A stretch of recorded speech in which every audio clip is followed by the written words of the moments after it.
Hey guys! So I chose to do my book review on The Art of War for Women by Jing Chu. The book is an interpretation of the original Art of War by Sun Tzu, written hundreds of years ago, but it's a really quick read and it's a really great interpretation. So I would say it's a must, really, even if you're not looking to open your own business or become a leader. I think that I can apply a lot of the things that she talked about to my personal life, and as I become a physical therapist and when I work for a company, um, I'll want to use a lot of the things that she talked about while I'm doing that. The Art of War focused mostly on Taoism, which is looking at nature to kind of structure your own life and follow nature patterns throughout, like the workplace and your personal life and stuff like that. So one of the reoccurring themes that she mentioned throughout the book was how water moves, right? So um, water moves around land and erodes obstacles with time. So you can kind of think about that, like if you have something blocking your path to progress, you don't necessarily want to focus all your attention on it. You might want to see if you can move around it. And then with time, work on making that not a barrier for yourself. She also talked about how you can dissect your weaknesses and strengths, and this is something that I actually took the time to go through. She provided a lot of do-yourself activities in her book, and one of them, if you want to do it too, I would, suggest just doing it now. So you write down your 10 unique strengths and your 10 unique weaknesses.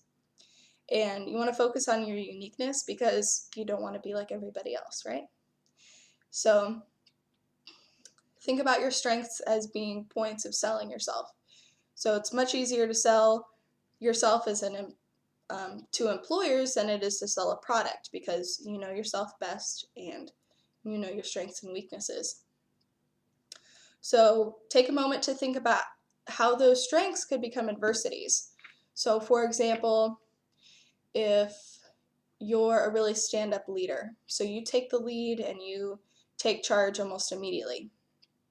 Some people might take that as being arrogant um, because you don't let anybody else um, potentially take the lead. So although you consider it a strength, it could also become an adversity if it's not used correctly. Also think about how your weaknesses could become strengths. So for example, if you have a really hard time saying no to people, okay, you're really empathetic and you sometimes get overwhelmed. You can think about how that might be a strength and turn that into um, people know they can depend on you and they know that if they ask you, you're going to say yes to them, which can in turn become a weakness. But um, it was just, she put it a really good way of really looking at your strengths and weaknesses and how they may change on you and how you can use them to your advantage. So I would suggest definitely doing that right now as a student, or even when you're applying for jobs next year. It's exciting. But definitely before you start your first job, so that way you kind of know where you stand and you know what could hurt you or help you. So another point that she touched on quite a bit was women empowerment, which obviously because it's the art of war for women. Um, but she talked mainly about how women have been considered second-class citizens for so long, but now they're ready to thrive.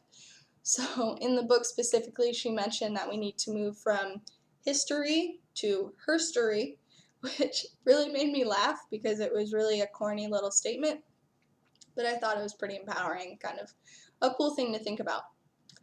Um, and also she mentioned that how glass ceilings are really only there if you perceive them to be there. So, if you cap yourself off and you think, oh, well, there's no way I could do this job like a man could do it, you're limiting yourself. So whether you think you can or you think you can't, you're right.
So another thing that I thought was super important that she touched on was knowing others is wisdom, but knowing yourself is enlightenment. And she talked about how a lot of people don't know themselves, which is pretty much true if you think about it. And I'm not just talking like superficially, like I have brown hair, I go to PT school, my name is Paige. That's all superficial stuff. That's stuff that you can learn by meeting someone for the first time. That's not that hard to figure out. I'm talking about like more deep stuff. So like how do you react in certain situations? So how do you react when you have patients booked all day and you don't have time to write your notes and you have to do 3 evals and you have to do 4 progress notes and you're overwhelmed by the stress? How are you going to react? Are you going to snap at someone? Are you going to yell at your patients? Are you going to be able to keep a calm head? So that's what I mean when knowing yourself.